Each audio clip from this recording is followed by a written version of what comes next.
Topic হবে হলো Java multithreading. অর্থাৎ থ্রেড কি এটা আমরা দেখব।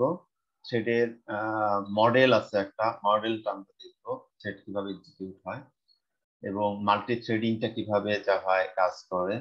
আর জাভার একটা থ্রেড আমরা অলওয়েজ ডিফল্ট একটা থ্রেড থাকে, সেটা নিয়ে আমরা একটু ডিসকাস করবো সেটা কি এবং কিভাবে একটা থ্রেডকে ক্রিয়েট করতে হয় সেটাও আমরা দেখবো। প্রথমে আসি জাভা থ্রেড কাকে বলে। ঠিক আছে, থ্রেড শব্দের সাথে তো আমরা পরিচিত আছি, তাই না? কি বলো, থ্রেড শব্দের সাথে পরিচিত আছি না? জি স্যার। থ্রেড কোথায় কোথায় ব্যবহার করা হয় বলো স্যার সাধারণভাবে? কম্পিউটারে জাভার থাকে। বাইরে, জাভার বাইরে, কম্পিউটারের বাইরে এই থ্রেড শব্দটা কোথায় শুনেছ? স্যার সুতা একজন স্যার। আরেকজনকে থ্রেড দেওয়ার জন্য স্যার। হ্যাঁ স্যার একজন আরেকজনকে থ্রেড দেয় আর কি স্যার। হ্যাঁ, থ্রেডটা পজিটিভ না negative? Sir negative. Negative, negative. But জাভায় আমরা যখন ব্যবহার করি এটা একটা পজিটিভ শব্দ, ঠিক আছে? এবং থ্রেডটা আসলে পজিটিভ। পজিটিভ ওয়ার্ডটাকে প্রয়োগের জন্য এমন ভাবে প্রয়োগ করা হয় সেটা নেগেটিভ অর্থ এখন বহন করে। বুঝতে পারছো? থ্রেড মানে ওয়ান কাইন্ড অফ রিকোয়েস্ট, ঠিক আছে? কিন্তু সেই রিকোয়েস্ট এখন হয়ে গেছে কি হুমকি থামকি, তাই না? জাভার ক্ষেত্রে ওইটা থ্রেড এরকম এক একটা ক্রিয়েট হবে। ধরো একটা কাজ চলছে, ধরো আমি একটা কাজ করছি, আমাকে একটু রিকোয়েস্ট করবো যে তুমি কাজটা একটু বন্ধ করো, আমার কাজটা একটু প্রায়োরিটি দাও, আমি একটু করে নিই, ঠিক আছে?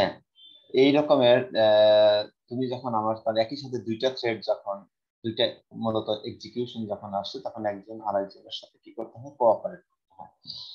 কোঅপারেটের পরিবর্তে যখন এটা কি হয়ে যাচ্ছে, ডোমিনেট হয়ে যাচ্ছে, যেটা এখন তাকে বলা হচ্ছে নেগেটিভ অর্থে। আমরা এটার অর্থটা বুঝছি যে থ্রেড মানে আসলে ভালো জিনিস না। বাট জাভার ক্ষেত্রে আমরা যখন দেখবো বা প্রোগ্রামিং এর ক্ষেত্রে, কম্পিউটার ল্যাঙ্গুয়েজের ক্ষেত্রে যখন দেখবো তখন তোমার এটার একটা ভিন্ন অর্থ আমরা পাবো। যেমন এটা বলা হয়েছে, ইমাজিন একটা স্টেক হোল্ডার অ্যাপ্লিকেশনের একটা সফটওয়্যার, তুমি এটা একটু কল্পনা করে দেখো, যেখানে হিউজ ডেটা, ঠিক আছে?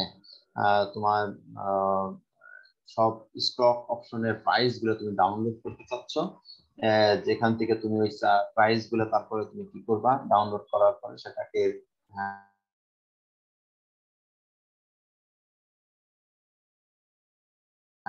এবং তোমার একটা হিস্টোরিয়াল ডেটা তোমার অ্যানালাইজ করে এক্স ওয়াই জেড এর একটা কোম্পানি, 500 বছরের ডেটা বা 100 বছরের কোম্পানি বা 50 বছরের কোম্পানি, সেই 50 বছরের ডেটা তুমি আসলে হিস্টোরিক্যাল ডেটা তুমি অ্যানালাইসিস করতে চাচ্ছ।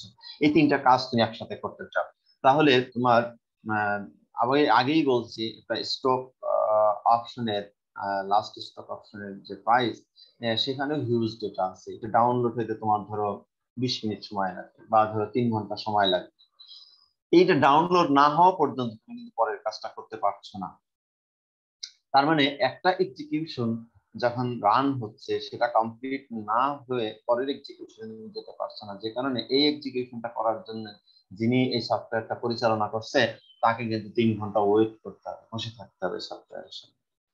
এই ধরনের প্রবলেমের কারণে জাভা এই থ্রেডিং যে কনসেপ্টটা সেটাকে নিয়ে আসছে, যে এটা না, যতটুকু ধরো ডাউনলোড হচ্ছে বা দেখছে প্যারালেলি তোমার কি হবে, পরের এক্সিকিউশনটাও তুমি এটাকে যদি রিকোয়েস্ট করো বা রান করো, থ্রেডটাকে চালু করো, তাহলে সেটাও সে কি করতে থাকবে, কাজ করতে থাকবে। এরকম একাধিক তুমি থ্রেড একই সাথে চালু করতে পারো। তাহলে এখানে পজিটিভ নেগেটিভ দুইটা দিক আছে। একটা প্র্যাকটিক্যাল এক্সাম্পল খেয়াল করো, যখন আমরা উইন্ডোজে খেয়াল করো, যখন ফাইল কপি করি, এটা একই সাথে ধরো তুমি যদি একটা ফাইল কপি করো তাহলে খুব দ্রুত কি হয়ে যায়, কপি হয়ে যায়, তাই না? কিন্তু একই সাথে তুমি 15টা ফাইল কি করলা, কপি দিলা, 15টা ফোল্ডার তুমি কপি করতেছো, ফোল্ডার টু ফোল্ডার, তখন তোমার কি অবস্থাটা কি হবে? হুম, এখানে সুবিধাটা কি আর অসুবিধাটা কি বলতে পারবা ইব্রাহিম? স্যার ছোট ছোট ভাগ হয়ে যদি কপি হওয়া শুরু হয় তাহলে দ্রুত কাজটা হবে। হ্যাঁ, তার মানে একটা ফাইল যদি আমরা এট এ টাইম করি তাহলে সেটা দ্রুত কপি হচ্ছে। আর 15টা, আমার 15টা ফাইলই কপি করতে হবে, 15টা ফাইলকে আমি কপি অপশন দিলাম, তখন কি হবে, তার গতিটা কমে আসবে কপি, তাই না? জি স্যার। জি হ্যাঁ, স্যার। এইটা জি হলো স্যার। ডিসঅ্যাডভান্টেজ। আবার অ্যাডভান্টেজটা কি? অ্যাডভান্টেজটা হলো তুমি যখন একটা একটা করে ফাইল কপি করবা, এক একটা ফাইল যদি ধরো 10 মিনিট করে কপি করতে সময় লাগে তোমার, তাহলে লাস্টের ফাইল 10টা মানে 100 মিনিট পর্যন্ত তোমাকে কি করতে হবে? ওয়েট করতে হবে, কিন্তু বসে থাকতে হবে, তাই না? 9টা ফাইল কপি হওয়ার পরে তো 90 মিনিট পরে তোমার ফাইল ওইটা 10 নম্বর ফাইলটা তোমার কপি করতে হবে। আর 15টা বা 10টা যদি আমি একসাথে কপি করতে দিই, তাহলে কি করতে হবে? আমি একবারে কপি দিয়ে আমি অন্য কাজে কি করতে পারি, এবং তারা নিজেরা হয়তো এখানে 100 মিনিট লাগছে, এখানে তো 100 মিনিট লাগবে না, টাইম কিন্তু কমই আসবে, কারণ এই যে একটা করে ফাইল যখন আমরা কপি করছি, টোটাল মেমোরি বা প্রসেসরের যে স্পিড টোটালটা কিন্তু ইউটিলাইজ হচ্ছে না। সে ম্যাক্সিমামটা ইউটিলাইজ করছে, কিছু অংশ তার কিন্তু আনইউটিলাইজ হয়ে গেছে।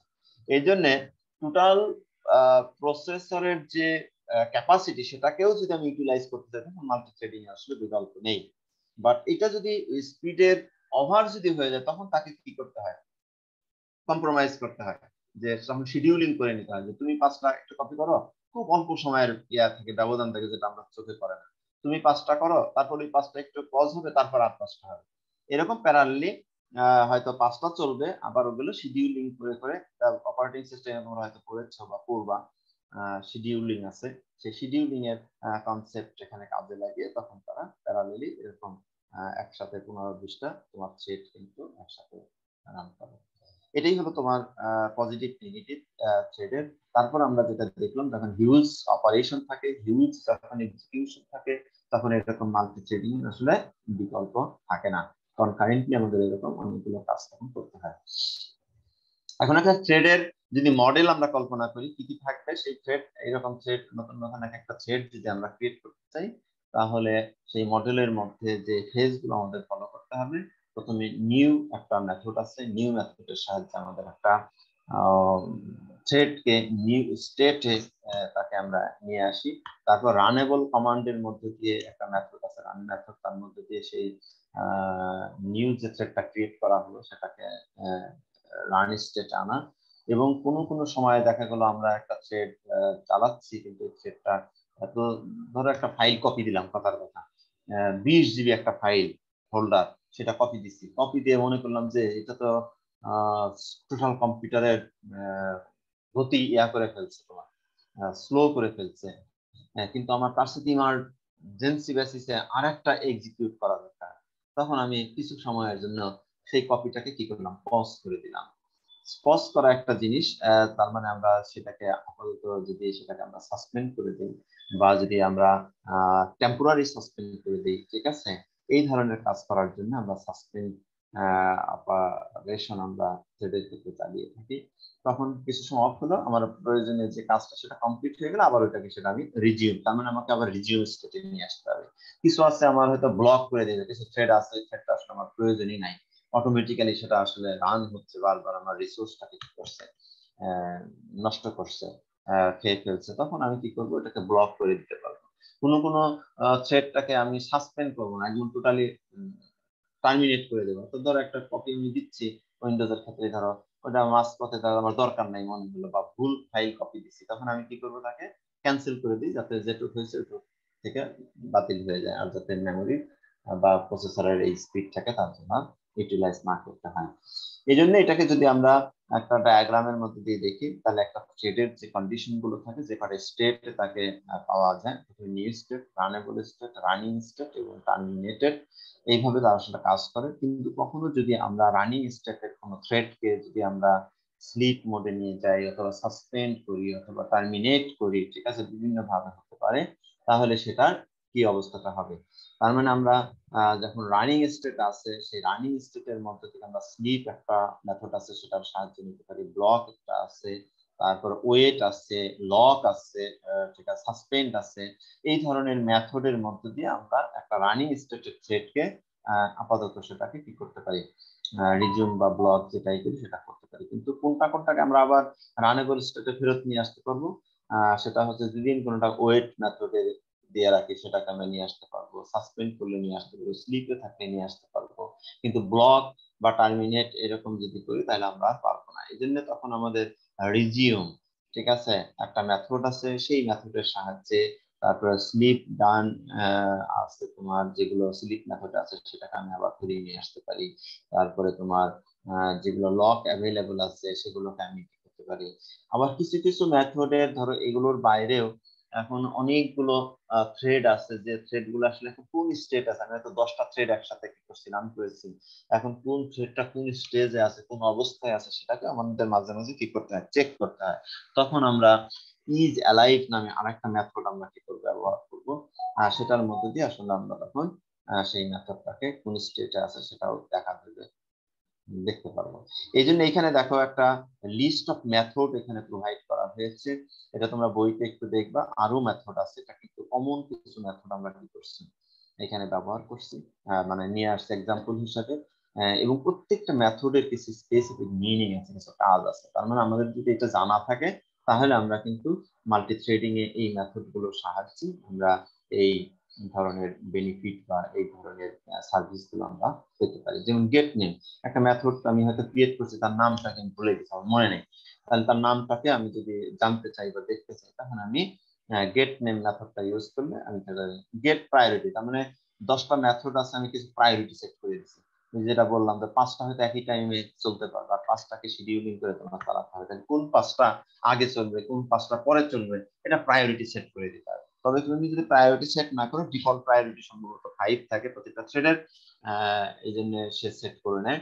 কিন্তু আমরা যদি থ্রেডের প্রায়োরিটি অ্যাসাইন করে দিই, কোনোটার কাছে কম দিলাম কোনোটা বেশি দিলাম, তখন কিন্তু সেই প্রায়োরিটি অনুসারে সেটা কি করবে, থ্রেডটা এক্সিকিউট। এই যে লাইভ আগেই বলছি, তার মানে সেই থ্রেডটা এখন কোন স্টেটে আছে, সে আসলেও রান করতেছে কিনা এটা যদি আমি জানতে চাই তাহলে আমাকে ইজ অ্যালাইভ, অর্থাৎ সে জীবিত আছে কিনা, এইটা জন্য আমরা ইজ অ্যালাইভ মেথডের ব্যবহার। জয়েন একটা মেথড আছে, যখন আমরা কোনো একটা মেথডকে আমি যদি টার্মিনেট করতে চাই, ঠিক আছে, অর্থাৎ শেষ হতে যাচ্ছে, দেখবা যে আমরা ইয়া করি অনেক সময় কপি করার সময় দেখবে যে 100% হয়ে গেছে, তারপর একটু স্টেট মানে একটু সময় তার সে ওয়েট করে টোটাল টার্মিনেট হওয়ার আগে, তখন এই মূলত তখন জয়েন মেথডের কাজের তখন তারা সম্পূর্ণ করে, যে একটা জায়গায় এরকম যখন টার্মিনেট করতে হবে তাকে একটা জয়েন মেথডের সাথে কি করে দেওয়া হয়, ইনকর্পোরেট করে দেওয়া হয়, এবং সে তোমাকে কিছুটা সময় ওয়েট করে তারপরে কি করবে, টার্মিনেট করে দেবে। তার মানে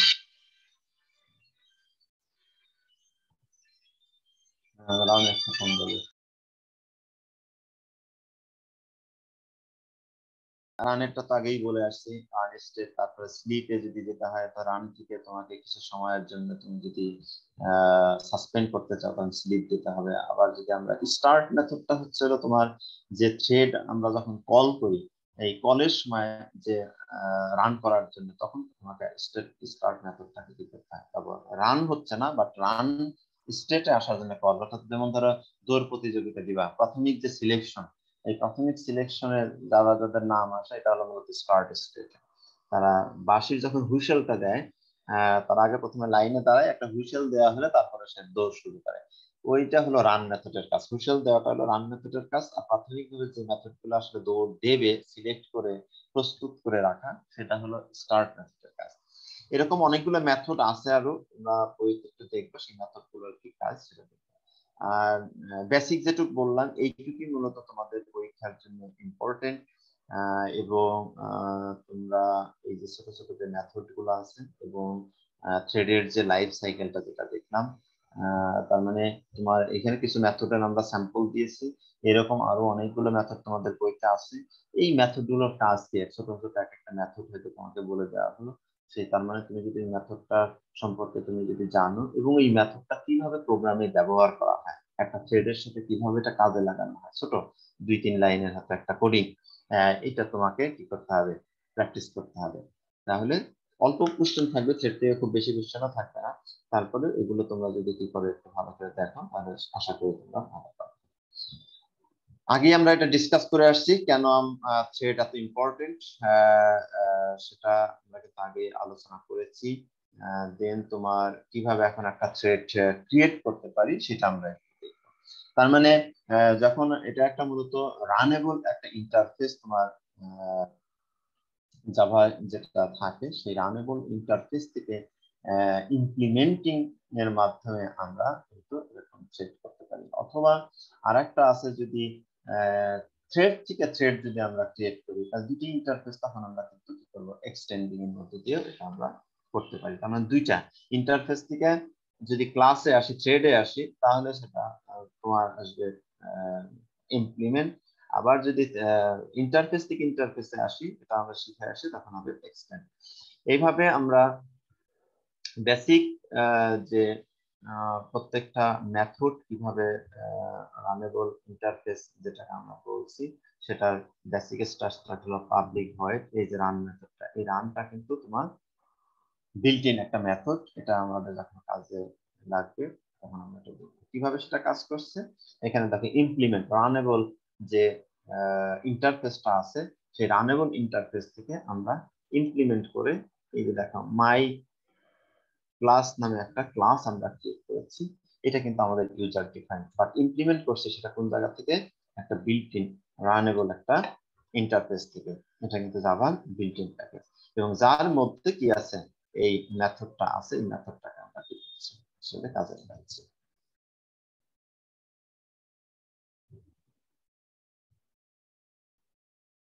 তাহলে রান মেথডটা কিভাবে কাজে লাগানো হলো এটার একটা এক্সাম্পল। এরকম ছোট ছোট ছোট ছোট কিছু তোমার মেথড আছে সেগুলো আমরা দেখবো ফাইনালি। দেন আমরা যদি পরের স্টেজে যাই, এখন থ্রেড, তাহলে আমরা থ্রেড তাহলে যদি একটা মেইন যদি অবজেক্ট যদি বিভিন্ন রকম থ্রেড যদি আমরা ক্রিয়েট করতে চাই থ্রেডের আন্ডারে অবজেক্ট 1 2 3, তাহলে আমরা যেভাবে ক্লাস থেকে যেভাবে তৈরি করেছি সিমিলার ওয়েতে আমরা এরকম প্রত্যেকটা থ্রেড আমরা এভাবে ক্রিয়েট করতে পারি। তার মানে এখানে দেখো বেসিক স্ট্রাকচারটা হলো থ্রেড টাইপের একটা অবজেক্ট আমরা ক্রিয়েট করছি, নিউ থ্রেড ক্লাসের যে কনস্ট্রাক্টর, সেই কনস্ট্রাক্টর এবং কনস্ট্রাক্টরের মধ্যে দিয়ে আমরা একটা আলাদা আর একটা কনস্ট্রাক্টর কি করছি ক্রিয়েট করছি। অর্থাৎ আমি যে ইউজার ডিফাইন্ড যে ক্লাসটা ক্রিয়েট করেছিলাম সেই ক্লাসের কনস্ট্রাক্টরটা ওই থ্রেডের মধ্যে আমরা কি করেছি কল করেছি। দেন আমরা যে টি1 থ্রেডটা আমরা ক্রিয়েট করলাম সেই টি1 এর জন্য এবার আমরা কি করব, এটা এই থ্রেডটাকে আমরা রানেবল স্টেটে নেওয়ার আগে আগেই বলছি তোমাকে কি করতে হবে, স্টার্ট স্টেটে তোমাকে নিয়ে আসতে হবে। তার মানে আমরা যে থ্রেড ক্লাসটা যেটা ইমপ্লিমেন্ট করে নিয়ে আসলাম মাই ক্লাস নামে, সেই প্রত্যেকটার জন্য এরকম যদি একটা অবজেক্ট ক্রিয়েট করি সেই অবজেক্টের মধ্য দিয়ে তার মানে এই ক্লাসের যে কাজটা থ্রেডটা সেটা আমরা টি1 এর মধ্যে দিয়ে প্রথমে স্টার্ট স্টেট, দেন তোমার বাকি যে স্টেট গুলো আছে রানেবল সাসপেন্ড স্লিপ সেগুলো আমরা কি করতে পারি ক্রমান্বয়ে করতে পারি। যেমন ধরো স্টার্ট মেথড কল করা ছাড়া কি ওগুলা করা রানেবল কল দেওয়া যাবে না স্যার? ডাইরেক্ট যাবে না, আমি ডাইরেক্ট পারবো না রান করে, ঠিক আছে, স্টার্টে তোমাকে আসতে হবে।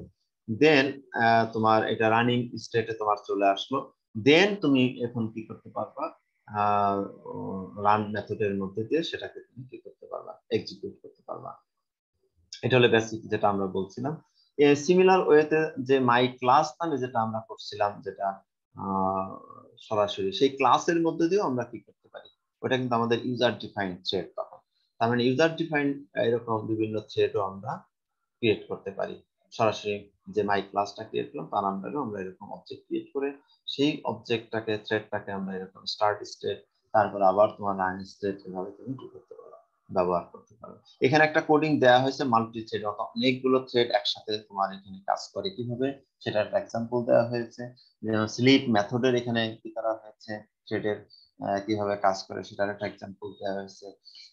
যেমন ধরো স্লিপ মেথডের একটা রিয়েল এক্সাম্পল কি দেখছো, বিশেষ করে আমরা ইয়াতে দেখি না সাইনবোর্ডে কিছু ডিজিটাল সাইনবোর্ড একটা লাইন ধরো একটার পর একটা প্রিন্ট হয়ে যাচ্ছে না, ওখানে কিন্তু তোমার স্লিপ মেথডের কি আছে কাজ আছে। তার মানে এক একটা এলইডি তোমাকে এরকম কি করা আছে, ওইভাবে প্রোগ্রাম ডিজাইন করা আছে যে এই অক্ষরটা প্রিন্ট করবে, দেন এটা স্লিপে চলে যাবে, এই অক্ষরটা কি করবে প্রিন্ট করবে। এরকম করে তোমার প্রোগ্রাম যখন তুমি সাজাতে চাও তখন তোমার এরকম মাল্টি থ্রেডিং বা যে স্লিপ মেথড ওয়েট মেথড এইগুলো তোমাকে কি করতে হয়, কাজ করতে, ওই ধরনের প্রোগ্রাম তুমি যখন ডিজাইন করতে যাবা। যেমন এখানে যে থ্রেড কিভাবে আমরা ক্রিয়েট করি সেটা দেখলাম, থ্রেডের একটা অবজেক্ট এবং সেই থ্রেডের আন্ডারে আমরা বিভিন্ন ধরনের যে প্যারামিটার যেভাবে আমরা মেথডের মধ্যে দিয়ে কনস্ট্রাক্টরের মধ্যে দিয়ে পাস করছি, এখানেও সিমিলার ওয়েতে পাস করছি এবং সেটা একটা স্টার্ট স্টেটে সেটা রাখা। দেন তোমার হচ্ছে হলো রানিং স্টেটে যখন আমরা যাব, রানিং স্টেটে যে এইখানে একটা ফর লুপের মধ্যে দিয়ে সে ভ্যালুটা দেখো আমরা নিয়ে আসছি এবং এইখানে দেখো এই যে স্লিপ মেথডটা আমরা ব্যবহার করছি। স্লিপ মেথডের কাজটা তুমি কি করবে এখানে, যে আয়ের যে ভ্যালু 5 থেকে সে 1 পর্যন্ত যখন সে প্রিন্ট করবে, প্রত্যেকটা প্রিন্ট করার সময় সে কি করছে 1000 মিলি সেকেন্ড সে কিন্তু কি করতেছে, বিরতি দেবে। তার মানে একটা প্রিন্ট করে আর একটা প্রিন্ট করতে করতে তোমার একটু পজ দিয়ে দিয়ে সে প্রিন্ট করবে, তখন তোমার এটা ভিজিবল হবে। কিন্তু আমরা যখন এই স্লিপটা দেই না তখন কিন্তু একসাথে সবগুলা দেখা যায়, কিন্তু সে কিন্তু প্রিন্ট করছে একটার পর একটা, বাট সেটা আমাদের চোখে পড়ে না। এই জন্য এই ধরনের এখানে একটা স্লিপ মেথড এখানে কি করছে, দেওয়া আছে যে একটা থ্রেডের কাজ হতে হতে মানে একটা অবজেক্টের ভ্যালু যখন প্রিন্ট হচ্ছে দেন পরে নেক্সট আবার যখন সেটা প্রিন্ট হবে মাঝখানে একটা স্লিপ মেথড কাজে লাগিয়েছে এটাই। এবং এখানে ট্রাই কাসারের ব্যবহার আছে, এটা আমরা আগের ক্লাসে দেখছি, দুটো মিলে এখানে নিয়ে আসা হয়েছে।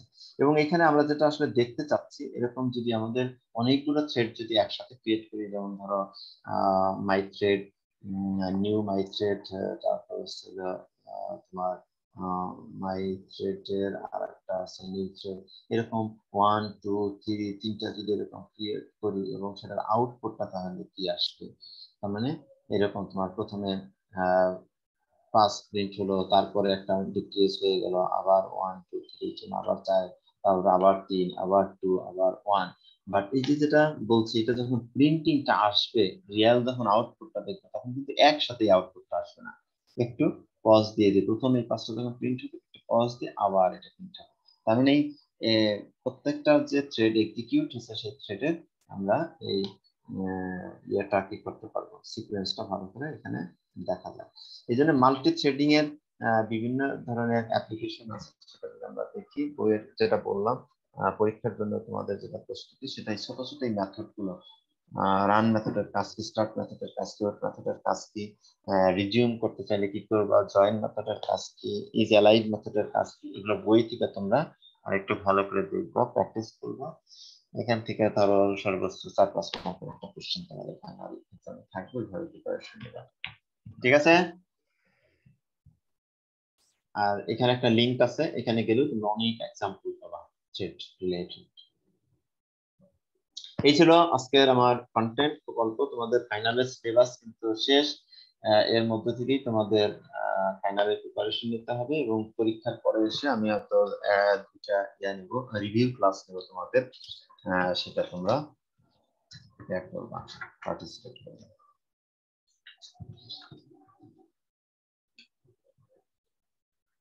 কয়টা ক্লাস পাবো? 2টা ক্লাস পাবো, একটা হলো 11 তারিখে আছে আর একটা 12 তারিখ। এই 2টা ক্লাসে রিভিউ ক্লাস হবে, ঠিক আছে? একটা ইনহেরিটেন্স থেকে প্যাকেজ পর্যন্ত একটা রিভিউ ক্লাস হবে, আর একটা তোমার হলো এক্সেপশন হ্যান্ডলিং আর মাল্টি থ্রেডিং নিয়ে আর একটা রিভিউ ক্লাস হবে। এই তোমরা বাড়ি সবাই চলে গেছো নাকি? স্যার না স্যার। আচ্ছা, রেকর্ডটা অফ করে দাও। হ্যাঁ, রেকর্ডটা অফ করে দাও।